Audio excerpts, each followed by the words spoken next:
औज़ुबिल्लाहिमिनश्शैतानिर्रजीम बिस्मिल्लाहिर्रहमानिर्रहीम अस्सलामु अलैकुम वरहमतुल्लाहि वबरकातुहू। साइंस ग्रेड 5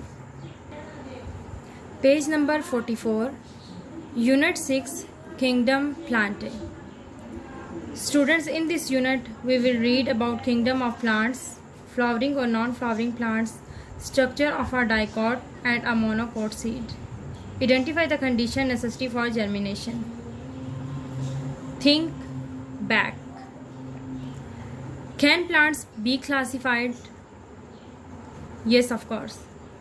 चूँकि पौधों की बहुत सी इकसाम इस दुनिया में मौजूद हैं, तकरीबन 3080 लाख मुख्तलिफ इकसाम के पौधे इस दुनिया में पाए जाते हैं, इसलिए इनकी क्लासिफिकेशन बहुत ज़रूरी है। बच्चों, साइंटिस्ट ने लिविंग थिंग्स को 5 ग्रुप्स में डिवाइड किया है and in this unit we will read about kingdom of plants. ज़मीन में मौजूद तमाम पौधे मिलकर एक किंगडम बनाते हैं जिसको किंगडम ऑफ प्लांट्स यानी पौधों का किंगडम कहते हैं। Let's start our reading. If you go for a nature walk, you will observe plants and trees all around you. Plants play an important role in the environment. They can do something that animals cannot. They can prepare their own food, which is why all living things in the world depend on them directly or indirectly for food. Do you know scientists has discovered almost 380,000 different spikes of plants. All plants on earth make up a kingdom called the kingdom plantae. The kingdom plantae consists of plants in all shapes and sizes. Some plants grow in hot, dry desert where there is little water, and others grow in or near water. आपने अपने इर्द गिर्द बहुत से पौधे और दरख्त देखे होंगे। पौधे माहौल में बहुत अहम किरदार अदा करते हैं। ये अपनी खुराक खुद बनाते हैं। यही वजह है कि दुनिया में मौजूद तमाम लिविंग थिंग्स खुराक के लिए इन पर डिपेंड करते हैं। आप जानते हैं साइंटिस्ट ने पौधों की तकरीबन 3,80,000 मुख्तलिफ इकसाम दरियाफ्त की हैं। ज़मीन पर मौजूद पौधे मिलकर एक किंगडम बनाते हैं जिसको किंगडम ऑफ प्लांट्स कहते हैं। ये तमाम शेप्स और साइज़ के पौधों पर मुश्तमिल हैं। कुछ पौधे गर्म और खुश्क सहरा में बढ़ते हैं जहाँ थोड़ा बहुत पानी होता है, और बाकी पानी के नज़दीक या फिर पानी में बढ़ते हैं। Plants are classified into the following 2 categories. पौधों को 2 बड़े ग्रुप्स में डिवाइड किया गया है, फ्लावरिंग और non flowering. First one is non flowering plants. वो पौधे जिन पर फूल नहीं आते, इनको नॉन फ्लावरिंग प्लांट्स कहते हैं। चूँकि इन पौधों के फूल नहीं होते, इसलिए ये स्पोर्स बनाते हैं जिनके ज़रिए नए पौधे उगते हैं। या फिर कुछ नॉन फ्लावरिंग प्लांट्स बीज बनाते हैं। इन पौधों के बीज कॉर्न्स में मौजूद होते हैं। Plants that do not have flowers are called non-flowering plants. Some of them are seed-bearing plants like conifer, but their seeds are not enclosed in fruit and have naked seeds. They are called gymnosperms or higher plant. Examples are the spruce, pine, fir, cedar, etc. Some non-flowering plants are seedless like ferns, liverworts, algae, and mosses. They are called simple plants since they lack seeds. They produce pods for survival.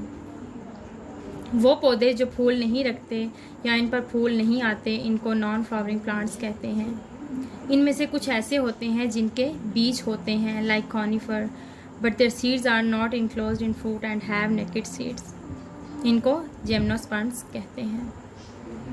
और इनमें से कुछ ऐसे होते हैं जिनके बीज नहीं होते like pine, fir, cedar, etc. They are called simple plants. इनको सिंपल प्लांट्स कहते हैं। नेक्स्ट टॉपिक है फ्लावरिंग प्लांट्स। जिन पौधों पर फूल आते हैं इनको फ्लावरिंग प्लांट्स या फिर फूलदार पौधे कहते हैं। जब ये पौधे बड़े हो जाते हैं तो एक स्टेज पर फर्टिलाइजेशन के प्रोसेस से गुजरकर फ्रूट्स में तब्दील हो जाते हैं। इनकी एग्जाम्पल्स में बनाना, मैंगो, सनफ्लावर शामिल हैं। Some plants produce seeds which are enclosed in fruits or flowers. They are called flowering plants or angiosperms. Classification of flowering plants. Flowering plants are classified further into 2 groups, monocots and dicots, on the basis of seed structure. To understand the difference between monocots and dicots, we must understand the structure of a seed first.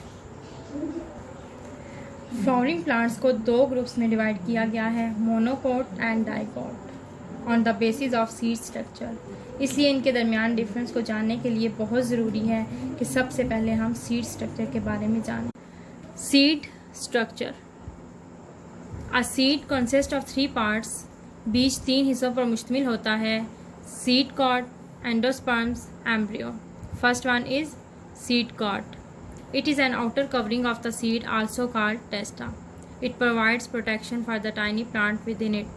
It also prevents the seed from drying up. ये बीज का बैरूनी हिस्सा है जो इसको cover करता है और इसमें मौजूद छोटे पौधों को प्रोटेक्शन मुहैया करता है। ये बीज को खुश्क होने से भी बचाता है। सेकंड है endosperms. It is the plant's food supplier that provides food for the growing embryo enclosed within it. ये पौधों को खुराक सप्लाई करता है और बढ़ने में मदद करता है। थर्ड है embryo. An embryo is a small plant which grow into an adult plant on finding suitable conditions. It has 1 or 2 cotyledons, leaf-like structures.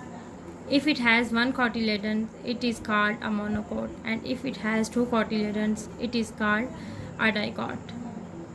ये एक छोटा पौधा है जो अपनी सूटेबल कंडीशन ढूंढकर बढ़कर बड़ा हो जाता है।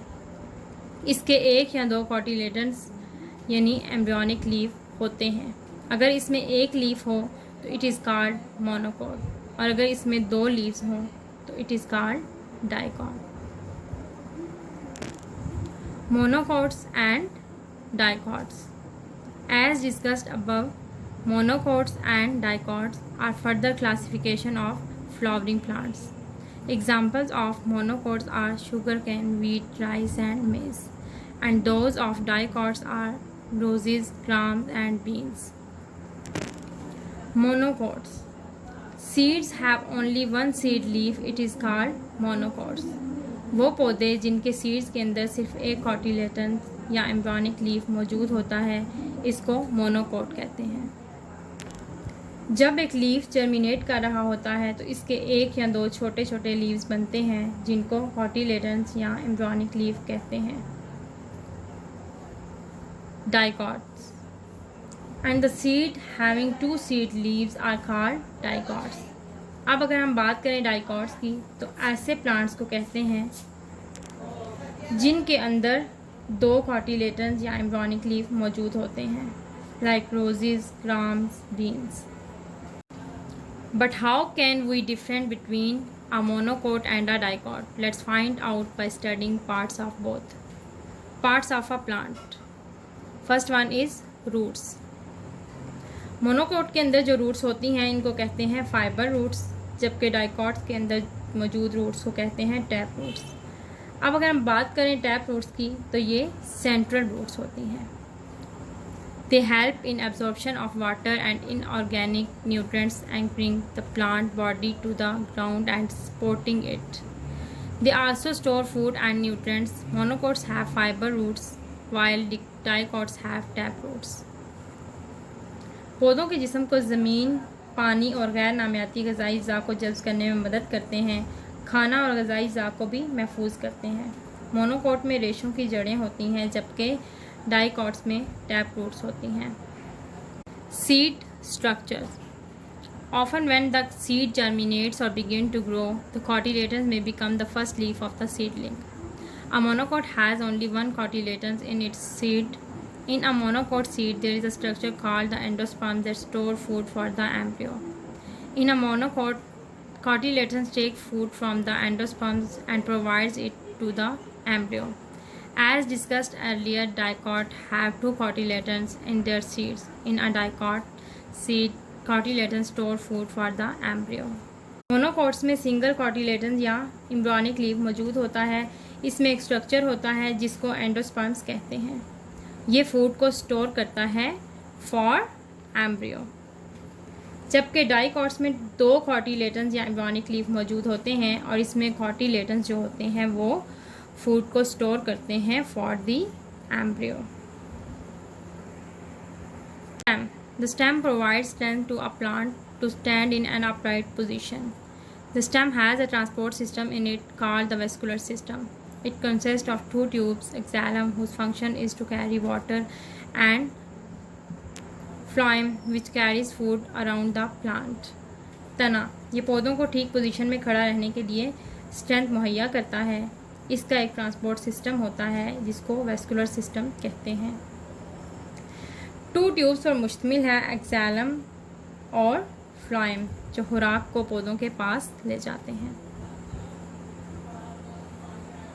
Leaves, shape and arrangement of veins. If you have a closure look a leaf, you will see that leaves have a proper transport system just like we have the circulatory system. This transport system has a network veins throughout the plant. The arrangement of veins in a leaf is called venation. Most monocot plants have long leaves with parallel veins, while dicot plants have broad leaves and their veins form a network. अगर आपने पत्ते को करीब से देखा है, you will observe that leaf का proper transport system होता है,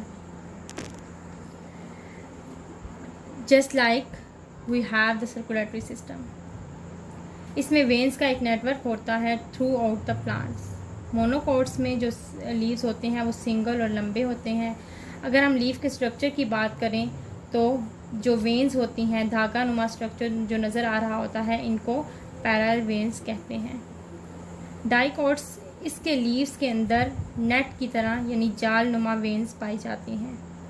flower, the flower of a monocot has petals and spells in multiple of 3, 3, 6, 9. The flower of a dicot has petals and spells in multiple of 4 और 5, 4, 8, 12 और 5, 10, 15। Monocots के flowers के जो petals होते हैं वो 3 या फिर मल्टीपल ऑफ 3 होते हैं, जबकि डाइकोट्स में फ्लावर्स के पेटल्स जो होते हैं वो 4, 5 या फिर मल्टीपल ऑफ 4, 5 होते हैं। Plants grow flower to make seeds which grow into new plants. Plants are very helpful to us in our daily lives. They provide food and shelter for almost all living things. They are used in medicine. They provide oxygen which is necessary for life.